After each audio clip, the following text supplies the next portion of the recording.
After a quiet Sunday, we're now tracking strong, possibly severe storms through the overnight hours. We'll touch base on that and more rain in the forecast coming up. Plus, the Joplin Police Department launches a death investigation in the Campbell Parkway neighborhood.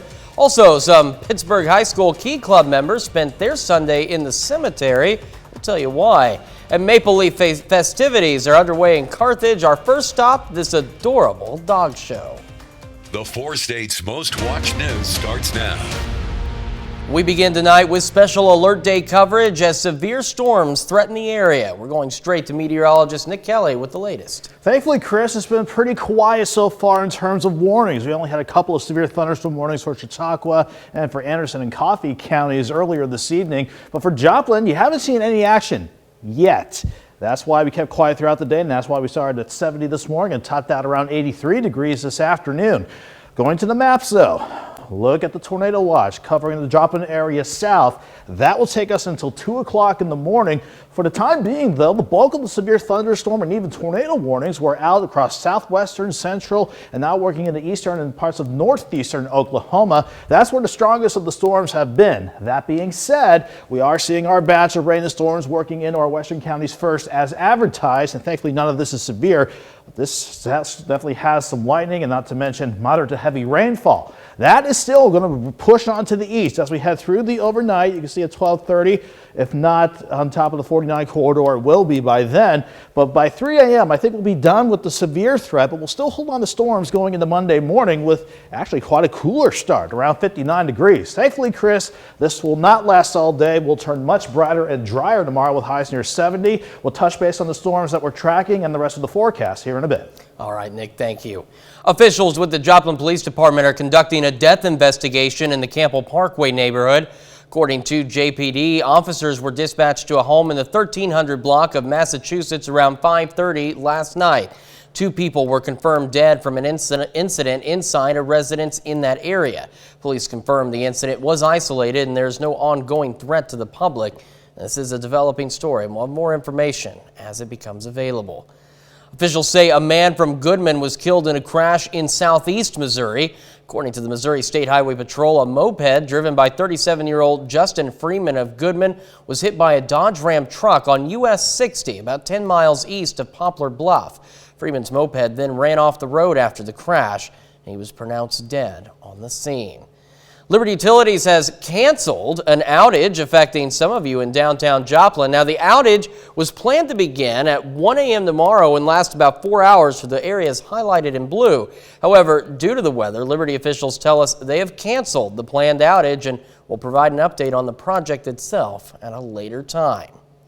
Well, Memorial Day, Veterans Day, they're 2 of the most recognizable days that we remember our fallen servicemen and women. Some Pittsburgh High School Key Club members added today to that list as they spent their Sunday cleaning the headstones of veterans at Mount Olive Cemetery. I just think it's really rewarding to watch a group of people like this come out and do something good. Emily Reams is a junior at Pittsburgh High School and decided to join some of her fellow Key Club members at Mount Olive Cemetery to take care of those who once took care of us. It's important to make sure that those headstones are treated with respect and that they look nice and that we highlight that these people were people who fought for us. For Reams, giving back is just second nature.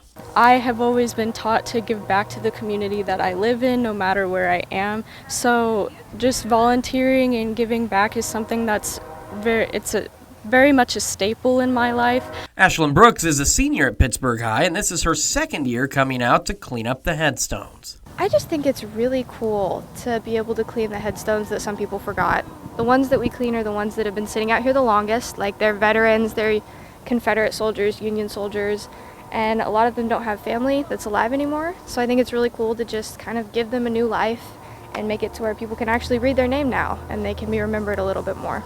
One by one, members of the Key Club cleaned each headstone, which Brooks says a year ago was a more difficult task. When we first started, we only had maybe 4 people that were actually willing to get up at 11 o'clock on a Sunday and come clean headstones, but now it's grown a lot. I think a lot more people are realizing how cool it can be and how fun it is to clean headstones and how important it is to the community.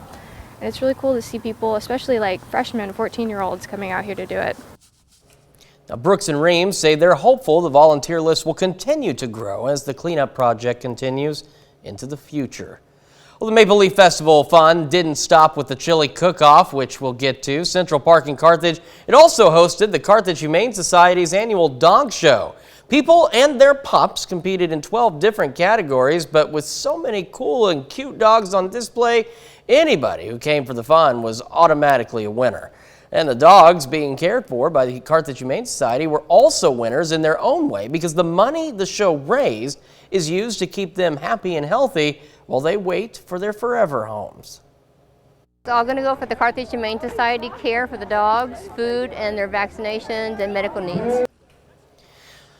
Also at the event, some of those dogs, the competitive categories rather, included a best pet and owner look-alike and a best tail wag. The dog show was also doubling as a Carthage Humane Society adoption event, and following the dog show, folks got to enjoy a wiener dog race.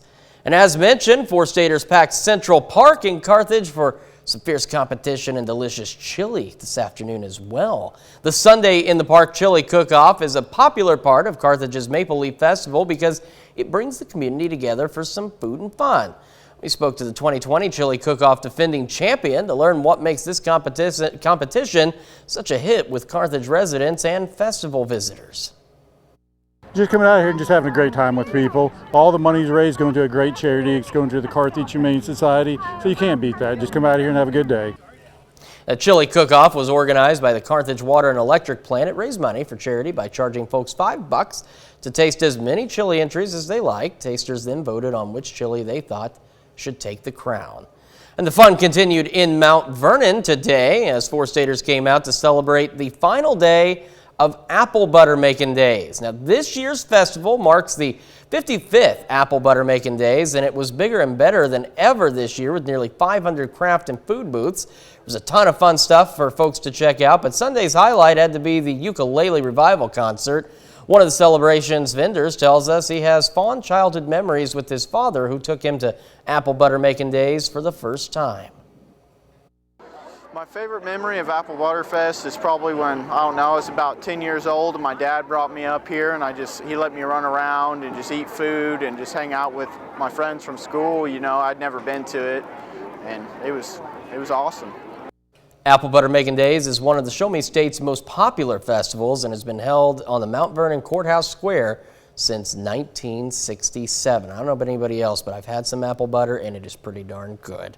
And we take this time now to honor one of our many four-state heroes. Sergeant Robert Tiffany served in the Army during Vietnam, where he received a number of medals and citations. His hometown, Oswego. We're proud to recognize Sergeant Robert Tiffany, tonight's four-state hero. And of course, learn more about other heroes. Nominate one of your own at any time. Just go to our website, KOAMNewsNow.com. We'll still head on the KOAM News at 10. Officials say we could see kids ages 5 to 11 fully vaccinated by Thanksgiving. We're going to break down the latest. Cash and Go Rewards prizes will go. Health experts estimate younger children may be fully vaccinated by the holidays, and the nation's top infectious disease expert says families should enjoy trick-or-treating this Halloween. Tom Hansen reports from New York.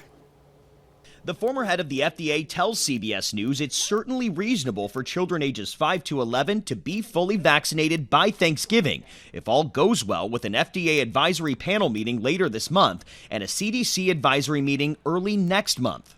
This should be available almost immediately after the CDC makes a final recommendation and be available in pharmacies and perhaps pediatricians' offices as well. A new CBS poll shows more than 1/3 of parents say they will vaccinate their 5 to 11-year-olds against COVID-19 as soon as the shot is available for that age group. Another quarter of parents will wait and see. As far as vaccinating children younger than 5, Dr. Scott Gottlieb tells Face the Nation the FDA is moving cautiously but with speed. Clinical trials in kids ages 6 months to 2 years and then 2 years to 4 years, so it's two different trials, could be a little bit larger and a little bit longer in terms of the follow-up period that's required, and that could push it into 2022. New cases of the coronavirus have been declining nationwide over the last month, although they still average around 95,000 a day. As Halloween approaches, Dr. Anthony Fauci is encouraging families to trick or treat, particularly those who are vaccinated. You're outdoors for the most part. Enjoy it. I mean, this is a time that children love. It's a very important part of the year for children. For those not yet vaccinated, Dr. Fauci suggests getting the shots for what he calls an extra degree of protection. Tom Hansen, CBS News, New York. Now, Dr. Fauci says he'd like to see cases drop to less than 10,000 a day before getting rid of pandemic restrictions such as wearing masks indoors in public settings. Well, later on the KOAM News at 10, there's a new #1 at the box office. We'll tell you who took over the top spot. Before we do, we'll get a fresh check of the radar, which does include a new severe thunderstorm warning for parts of the area. We'll touch base on that and the rest of your forecast on the other side. Contact us at Landmark Hospital today. We're diving right into where we stand right now in terms of watches and warnings. It's easy to see in the purple. That is a tornado watch covering the Joplin area points south, certainly all of northeast Oklahoma, until we hit 2 a.m. going into your Monday. But on top of all that, all this rain coming in with more rain still to come overnight. We've got a lot of flood watches blanketing much of the area until 7 o'clock on your Monday morning. So even though we've enjoyed a pretty quiet day, as advertised, we're beginning to ramp things up as we go deeper into the night ahead of us. For the time being, though, we've kept most of the incoming rain and thunderstorms below severe levels, with the exception of a couple of severe thunderstorm warnings for Chautauqua, Coffee, and Anderson County 2 or 3 hours ago. Much of this activity in southeast Kansas has been just rain and storms. Strong, but nothing screaming in terms of severe weather, though. However, as we go deeper into northeastern Oklahoma, this is our newest severe thunderstorm warning, clipping Washington and the Nevada counties until 11 o'clock. This is a storm that has strengthened a little bit, but not too terribly impressive right now. 60-mile-per-hour winds, and occasionally we could have some penny-sized hail that is just smaller than an inch in diameter. But if we take this out to the northeast at 50 miles per hour, well, let's just take it as far out as we can go here. Near Talala by 10:27, then eventually near Jamestown by 10:33, Newada by about 10:38, and then by the end of the track, we'll see if this can come close to Welch or Blue Jacket before we hit the top of the 11 o'clock hour. That's just one of many storms I'm keeping an eye on, but in terms of the rainfall that we've seen with this so far, entire area wide, just 0.3 of an inch, but these numbers are going to ramp up as well as we continue to see the rain chances pick up overnight. But still, looking at a live shot from Indigo Sky outside of Seneca, Missouri, and from 7th and Rangeline in Joplin. Occasionally we get some lightning strikes out here, but Joplin proper still dry as of 10:17, but 73 degrees and east breeze at 7, so the front's not through yet. So Joplin still has to get in on the action, but look at Iola, Chanute, Fredonia, Yates Center, and Independence getting on the backside of the front. You're dropping back into the 50s and 60s, while the rest of us are trying to hold on to lower in the middle 70s as we go deeper into the overnight. Fortunately, for much of this evening and afternoon, any severe weather has been confined to central Oklahoma and even down south into the Dallas area as you go deeper into Texas. That's all as advertised as this cold front continues to push on through. But I've got another cold front winning in the Pacific Northwest. When that upper low starts coming our way, that's going to be our next best shot for rain and maybe strong storms by Wednesday. But we'll deal with this system first. That still is giving us a severe threat. Again, the worst of it still expected to stay just outside of our area in northeast Oklahoma. But until we hit 3 a.m., I think that's going to be our best shot for any strong to severe storms, with, again, wind and rain being the biggest issues. But still can't rule out a few isolated spin-up tornadoes since we do have the tornado watch in place. With that said, here's how the feature track wants things to go along. We'll have this working into southwest Missouri after 11 o'clock or midnight. Then I still think by 3 a.m. we're done with the worst of the severe weather, but still some strong storms with heavy rainfall for sure as we get your Monday morning started. And that's what's going to give us widespread 1 to 3 inch amounts with some isolated higher amounts of rain before we completely dry things out by tomorrow afternoon. So we'll have to start the day out with rain and thunderstorms with lows near 59, but we'll dry things out throughout the day and see a nice afternoon with highs around 70. 80 on Tuesday with a couple of storms late in the afternoon, but that next front comes in on Wednesday, knocks us back to 77. Another system Thursday and Friday with rain chances, but we go from 76 on Thursday, Chris, to 66 on Friday. It'll certainly feel like fall by next weekend, especially with lows in the mid 40s for Saturday and Sunday morning. That is certainly much more fall-like than what we've seen, but now we have to wait and see if that actually sticks around or it turns back into summer again. Yeah, we've got plenty of time to watch that. In the meantime, though, also keep an eye on these storms as we go through the night. That's something we are watching in the short term. Nick, thank you so much. Journey to Sports, Danny Terzer here. Kansas City Chiefs on Sunday Night Football right now, or so that's what they're trying to do. Well, yeah, the weather's getting in the way of that, but we'll have the latest update from the Chiefs and Bills game coming up. Plus, we'll hear from Lincoln Riley following Oklahoma's nail-biter against Texas. Nick.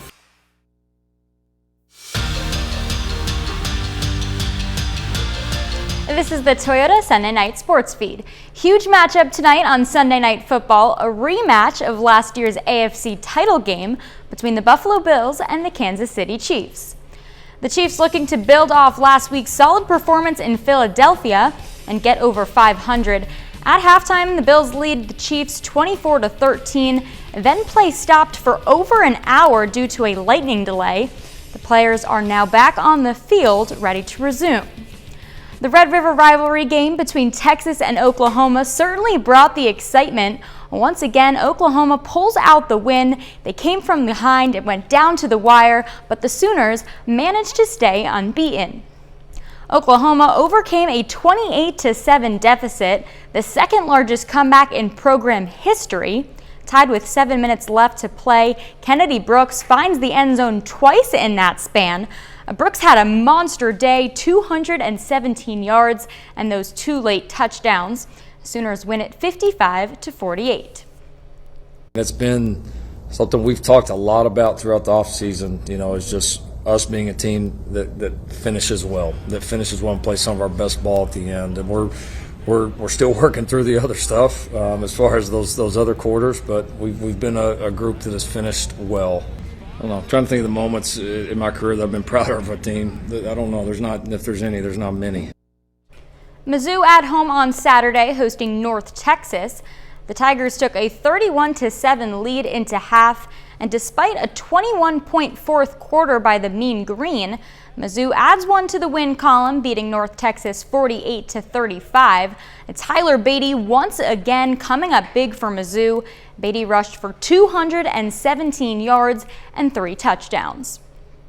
I mean, I probably can't say enough. He's probably the least talked about great player in the country right now. I mean, the guy is playing at an extremely high level, 200 yards rushing, 3 touchdowns. I mean, he refused to be tackled the play right before half. The play in the third quarter that led to the field goal drive. You know, he is really competing hard, and he's a special player, and we really need him. The Pittsburgh State Gorillas fell 1 point shy of upsetting the number 2 team in the nation, the Northwest Bearcats, on Saturday. Here's a look at PSU's impact players from the game. Jalen Martin, he had 13 catches for 127 yards. Frontenac alum Brandon Malikas led the team with 8 tackles. The entire defense was strong, particularly in the first half, holding the Bearcats to 73 yards on offense in the first 30 minutes. The Missouri Southern Lions tacked on their second win of the year on the road against Lincoln. They're now 2-4. Lots of guys played well in the Lions' 52-32 win. Have to mention Brian Boyd Jr. He caught 5 passes for 169 yards and 3 touchdowns. Dylan Bolden, he's had a great season. He tallied his 5th interception in 6 games. It was a 21-yard pick 6, his second of the year. That brings us to our one and only break in the Toyota Sunday Night Sports Feed. Still ahead, the Pittsburgh State Gorillas host NEO for a fall ball scrimmage. The highlights next. Put on your Costco Rewards prizes will go.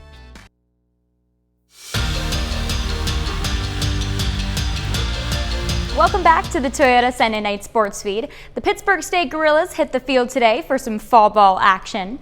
PSU hosting NEO. Nice at bat here for Sophia Hoffman, bases loaded. It's a grand slam.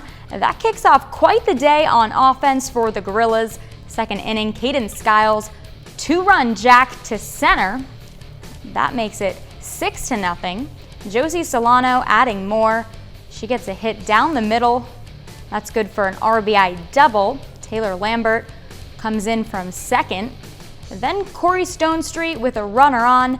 Gets a good piece of it here off the scoreboard. She'll come all the way around. Pitt State pours it on. Gorillas win 18-2. The Class 5 District 6 softball tournament kicks off on Tuesday. The Joplin Eagles are the 6th seed. Joplin is set to face Republic at 7 p.m. on Tuesday in the quarterfinal round. The Eagles finished the season 16-13, and they have some momentum, winning their final 3 in a row. Yeah, I think we are playing really good right now, and it's been extended really more than just this last week and these 3 games that we've won. We've competed with some of the best teams in our conference, one-run losses to some of the best teams in our district, and we're just playing really good softball right now, and we're giving ourselves a chance night in and night out. We're back right after this. It's the biggest sale. The box office continues warming up. Now, for the second straight weekend, there's a new #1 movie in theaters. David Daniel has early estimates for the weekend top 5. What'd you say? The Many Saints of Newark fell to 5th place in its sophomore weekend, stealing away with $1.5 million. Shang-Chi and the Legend of the Ten Rings made $4.2 million for 4th place and a domestic total of $212 million. The Addams Family 2 dropped from 2nd to 3rd, scaring up $10 million.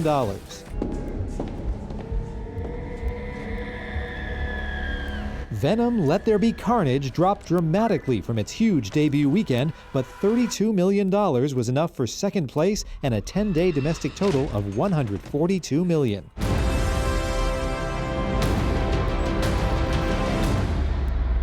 Who is he? James, you don't know what this is? No Time to Die finally reached theaters and debuted #1 with a solid, if not spectacular, $56 million. MGM says 25% of moviegoers surveyed say they made the long-delayed Bond flick their first movie ticket purchase since the pandemic began. In Hollywood, I'm David Daniel. Certainly an impressive time at the theaters. It's good to be back into the movies, and it might be a good night to stay home and watch movies. And watching the tower cam, you can see that lightning out there, and we don't have anything severe immediately here yet, but... Yeah, not in Joplin per se, but that lightning's a sure sign that rain is about ready to roll on top of Joplin. But we still have, in the broader scope, a tornado watch for the Joplin Metro South until 2 a.m., so we'll stay here, keeping an eye on things as we go throughout the night. But once we get past the system by Monday morning, Chris, we will have a drier afternoon with highs around 70. Looking forward to that drier weather. Danny, quick check in sports. Chiefs and Bills on Sunday Night Football in the 3rd quarter. About halfway through right now, it's 24-13 Bills. Oh, boy. Well, hopefully the Chiefs can turn around. They've still got another quarter and a half. So. Plenty of time. Guys, that's our time for now. Remember, Nick's going to be here all night with severe weather. You can keep up with it with the KOAM Skywatch weather app. We'll see you here again next weekend. Have a good night.